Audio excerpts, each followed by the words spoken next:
Well, let me tell you, the winter cool down is over.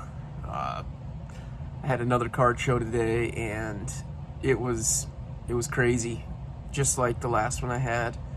Things have been nuts. So let me tell you why I think setting up at card shows is by far the smartest move to do for me personally, and for you as well.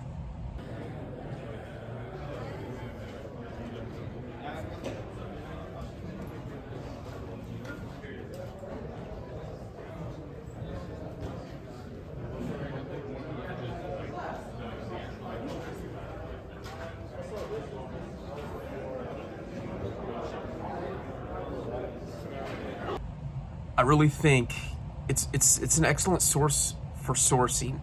You get to pick up whatever comes to your table, and you get to decide what you're paying on it. You don't need to pressure anybody into what you're offering, but you are in control of the situation. They're coming to you asking you if you want to buy their stuff. The way I handle things is I give everybody a flat fee on what I pay. I offer very competitive for around me. Now, I don't know about your local card shows. Some guys have to pay really strong at card shows, especially at the bigger shows. But I've really got a good niche of card shows around me where I could pay 70 to 75% of comps, and I trade at 80%, which when prices are so volatile, you really have a good shot at baking that in. There's a little bit more buffer room for you if you're dealing in singles, when you're buying below market, really. Now, not everybody wants to sell at 70 to 75% or trade at 80%, and that's okay. I just tell them what I've got going on, and I'm straight with everyone. And I have hardly ever had anybody get upset or balk at me buying at 70 to 75%. And they walk up to your table. You don't have to go driving around looking for cards. You don't have to scour the internet. They bring the cards to you. That's why it's so nice to have that opportunity when you're and then on top of that, you're selling cards on top of it. So it's just win-win all the way around. It's liquid, fast moving money. I love doing eBay as well. I love selling on eBay just because I do the work, and then it's there and it's up for sale, and I don't have to think about it ever again. You know, it sells while I'm sleeping. It sells while I'm at work. You hear the cha-ching throughout the day randomly, and that's fantastic. It's a one-time work, and set it aside, and then when it sells, you got a little more work. There is a lot of work that goes into doing card shows, but I move so much volume at card shows. I don't know what it is when people walk up to a table and see stuff right in front of them. It's like they have a cash burning a hole in their pocket, I guess. It's fantastic for Pokemon guys because they're trying to complete sets, and they're walking around and they're looking at everybody else's table, and they're trying to find the exact cards that they're looking for. And it's been excellent for me, because I buy kind of niche stuff that most people don't have. Most of these guys at the shows, they all have Scarlet and Violet, and that's it. Well, I buy everything. I buy it all. I really just, as long as the price is right, I'm willing to buy. And if you're liquid and have the cash to do it, it's win-win. It's win-win. I really think you need to add card shows to your playbook if you're trying to do this card thing as a full-time gig or even as a side hustle. Now, I know I'm not breaking news saying you should do card shows, but I have so much fun talking to everyone that comes up to the tables. Even if I don't make a deal with them and we just bullshit for a while, it's a blast, man. Everybody is in the same mindset. We're all having fun with the hobby, and I just love it. I just love it, man. I can't explain it much more than that. Yeah, so today, like I said, was a great show. Another great show.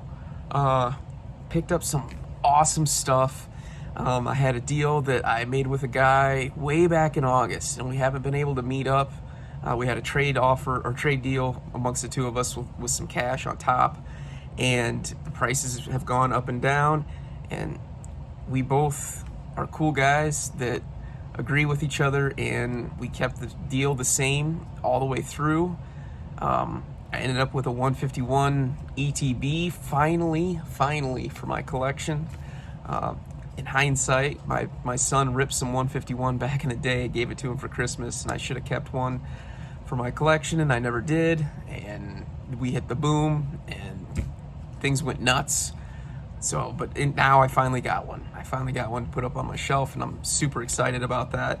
And then I'm going to show you some of the other stuff I picked up today. Some of the stuff actually sold at the show. That's another thing too. Like, you're bringing stuff in, if you're getting it priced right away, which things were not quite as crazy today as they normally are. I mean, they were busy. I mean, it was super busy. Last show was nuts. This one was busy. I had enough time to price some stuff out and get them in the showcase and move stuff. Boom, came in, went out. Came in, went out. So not everything you're going to see here is stuff that or the only stuff that I got. I did pick some other stuff up, but wait until the end. I am so excited about. It should be the last card that I show you. I'm very excited about this card, so stick around till the end. Okay, so I'm not going to have prices on everything here on what I paid for it, but another excellent, great buying show. Picked up a bunch of stuff to grade, which is awesome. That's another reason why you should be buying at shows, is because you can find you're gonna have stuff. People that not everybody grades. Actually, in the Pokemon side of things, most people that come up to my table don't grade. So if you have an avenue to grade, then setting up at shows is an excellent idea. All right, we'll kind of fly through this stuff. This was a trade. I did a trade towards the end of the day. I picked up some stuff that I really like. These rainbow rares, they're starting to get hot again. I don't know why people never liked the rainbow rares, but they're starting to come back. And I picked up a couple of really nice ones here, and I'm excited about. And a Groudon too. It was a trade value with another dealer. He picked up a Obsidian Flames ETB from me. I threw 20 bucks on top too. It all evened out to about basically an even trade. This was another trade deal. Somebody came up towards the end of the show. She says, I like to bring a trade binder just for the end of the show so I can pick up some sealed stuff and open up some more stuff. So I picked through. I got some lower end stuff, nothing crazy here, but I haven't looked through it to see if there's anything gradable. But this is stuff that hopefully I'll find one card in here that's gradable. Hopefully that one, because I like the SIRs. Yeah, that was a good small little deal there. Next up was a trade also. I've got these priced out because I was going to put them in my showcase. I checked these out and they were not good for grading, but I picked up 4 of them. Well, and I got a trainer too, but I got 4 of these cards. Look really good in the showcase. I was going to give one to Dylan, but he's already got one.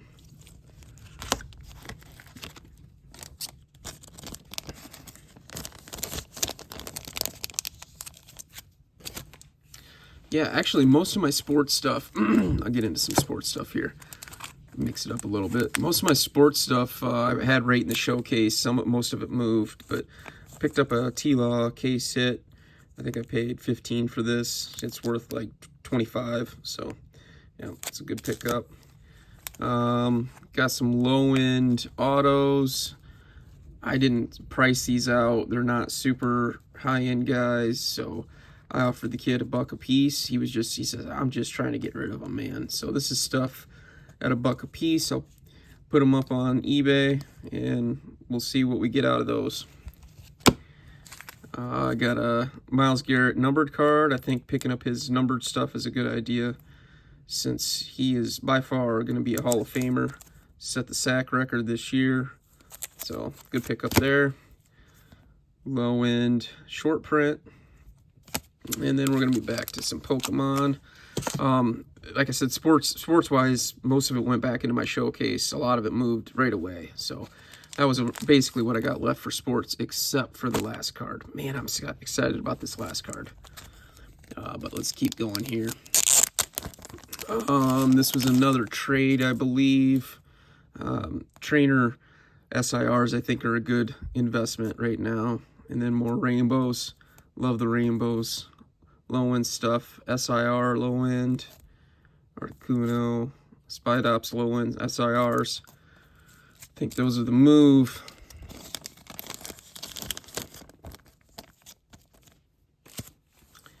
I think this was a straight purchase. I can't remember what I paid for it. But you can see the rainbows. I think they're really good right now. Another rainbow. That's a cool card. I'm hoping that's a gradable one. It looks like it's off center though, so it probably won't be. That's a sweet card too. All right, and these next ones, I know for sure. Well, I'm gonna double check them under my light here, but looked at them at the show, and they looked like they were gonna be pretty good for grading wise. So I had them marked as grade. Like I said, I'll check them at home just to double check. I thought these would all be gradable. Now, the problem with grading these cards is they'll sit there at PSA for 3 to 4 months, so there's not much cash flow going on when you're grading, but that's okay. All right, I'm gonna pull this off screen because I'm gonna keep that. This is a big card. I hope this is a 10. Yeah, it looks really clean. It looked really clean at my table, so I'm hoping it's clean. And then my favorite pickup of the day is a Joe Montana rookie. Still in the screw down, which makes me a little nervous. Also, not 100% sure that it's real, but I talked to a couple of guys that came across. A guy watched me buy this card. He came up to me, he's like, I want to buy that card from you. And he offered me like $50 more than I paid for it. And I said, man, I don't think so. Because look how centered up that thing is. Now it's slightly off right to left, but this thing is clean, super clean. I think even in an 8, this is like a $400 or $500 card in an 8. Now I'm not saying it's gonna get an 8. These screw downs over time, they tend to press the card, so you got to take it out of the screw down, let it sit for a while, and hopefully get some more moisture back into the card and bring it back to life, basically. Otherwise, they'll say it's altered. But man, just to find this still in the screw down, looks like it's all scratched up, but that's gonna be the case, man. Now, I am not saying this is a 10, because it most likely is not a 10. But if this is a 10, this thing is a monster. An absolute monster. Well, guys, before I let you go, I'll give you an update on the old Joe Montana. It's a fake. I got took. Bummed, man. Yeah, I was worried that it might be, but you see how glossy it is in the front, which isn't terrible, but the back's glossy. Definitely a fake. Some kid pulled a fast one on me. It was smart move, I guess. You put it in an old scratched up screw down, and maybe, who knows, he could have got it, not knowing it was a fake either. But that's all right. It still doesn't ruin doesn't ruin what I say. I got into this pretty, well, I shouldn't say cheap because it's a fake. So it was on trade, so it's less of a big deal. But anyways, doesn't change what I said. I still say trading card shows are the way to go for picking up singles. You get to get them at a cheaper price, even if you get took every once in a while. Part of the game, guys. Part of the game. All right, we'll catch you on the next one. Peace.